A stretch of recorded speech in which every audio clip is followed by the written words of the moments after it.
news here. KJ Bolden, the #1 safety in the 2024 class, has officially flipped his commitment from Florida State to Georgia. So now you've got KJ Bolden, Ellis Robinson in that secondary. What does this mean for the future of that Georgia D? KJ Bolden, my player comp is Eddie Jackson, former Alabama player, two-way guy in high school. Guess who he was coached by in college? Kirby Smart, when Kirby Smart was the defensive coordinator for the Crimson Tide. This is one of our favorite players, does it on both sides of the ball. Everyone has talked about him on the show already. Range on defense, can hit people in the flats. I mean, this is a monster addition. I just had someone at Georgia shoot me a text message. It was of the Scarface, smoking a cigar. This was something that I don't think we really saw a few days ago playing out. Steve Wiltfong kind of signaled, hey, KJ Bolden is a possibility. We thought Auburn was going to be the team that pulled him away from Florida State.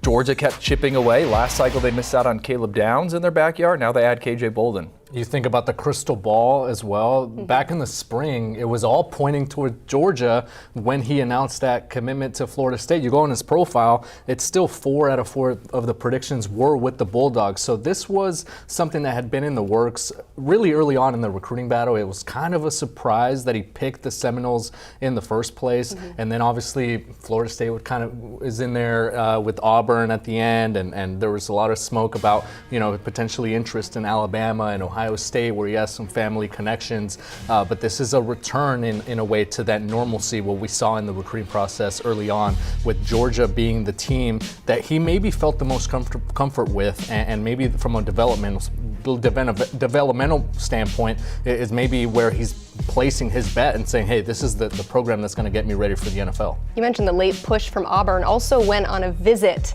to Syracuse a couple of weeks ago, so interested to see what their role in all of this was going to be. I think a lot of that has to do with the new head coach in Fran Brown, a guy that was recruiting him really hard, but you heard Josh Pate say, hours ago, that Buford High School has been kind of a house of horrors for Georgia despite being in their backyard. So a win like this for Georgia to come in to Buford after missing out on another Buford product, Dylan Raiola, is a big deal. It is, because Buford's always going to have talent, right? Every single year, it's a roster full of Power 5 prospects. Now they got KJ Bolden in Athens. He can come back home on the winter breaks during the bye weeks, wearing the Georgia gear, and start recruiting some of those individuals. And I think you mentioned Fran Brown. For Georgia, new position coach comes in. It says a lot that they're able to get KJ Bolden committed with a change in that secondary.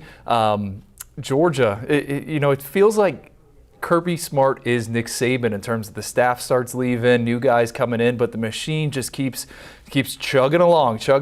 Might we have to give some credit also to Dylan Raiola, of all people, who had been recruiting KJ Bolden to join him in Athens this whole time? He switches up late. KJ's like, hey, what are we? I thought we were going to do this thing together. He ends up at Georgia. So, kind of cyclical thing there going on with the Bulldogs, but a huge win and obviously a momentous moment for them here at the finish line.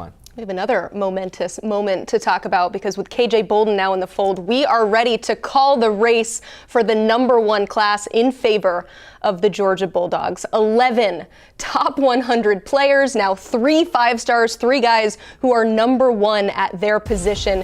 You mentioned the Kirby Smart of this all. It's been a little bit since they've been atop of the recruiting rankings, but Andrew, the last time they did it, good things happened. Yeah, it was back in 2020. That was the last #1 ranked class for Kirby Smart and the Bulldogs. That class had Jalen Carter, Darnell Washington, Broderick Jones, Carson Beck. I think if you are a fan of college football, not a Georgia fan, you got to kind of roll your eyes. I mean, we saw Georgia win back-to-back national titles. Obviously, those individuals I mentioned played a key role in this. Now Georgia, another #1 ranked class, and we see them in the transfer portal. Yes, guys are going to leave, but they have the ability to go out and get true difference makers.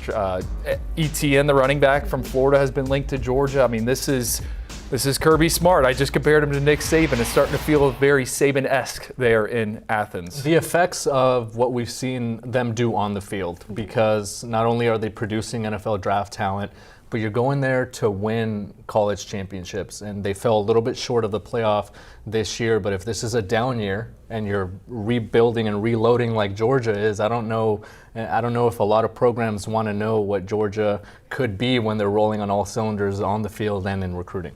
I'm looking at this from the defensive side of the ball. You said the rest of the college football world maybe sighing a little bit, saying, oh no, Georgia is not going anywhere. We look at the NFL draft lately. It's been sponsored by the Georgia Bulldogs defense. I mean, setting records on first round picks. And their 3 top players in this class are the top players at their position, all on the defensive side of the ball.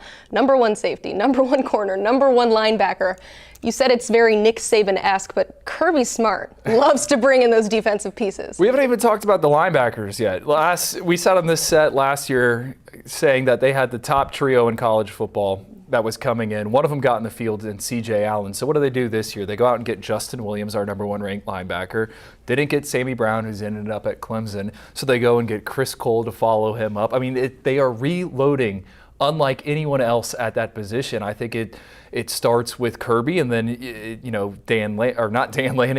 Glenn Schumann, Will Muschamp. I mean, they bring in guys over and over again. Nas Johnson, a defensive lineman they flipped from Florida. He's one of my favorite prospects in this class. Big 2-way lineman, 300 pounds, great track and field throwing numbers. He moves people out of the way, kind of like, not saying he's Jalen Carter, but how he moves for someone his size. I mean, they keep reloading on that 2 deep, and that is the strength of the unit. To your point about Dan Lanning, they are able to replace these assistant coaches now at a clip that maybe we haven't seen since you mentioned with Nick Saban and what he was able to do at Alabama. You go in there, you are able to really show yourself as a recruiter. We mentioned Dante Williams earlier, the defensive backs coach who's now new, coming over from USC. He's got to be smiling from ear to ear just thinking about all the new toys he's got to play with there in Athens, because they are stacked at the defensive back position, and KJ Bolden's clearly a jewel right there with Ellis Robinson in this class. Yeah, no fly zone for that Georgia defense in the years to come.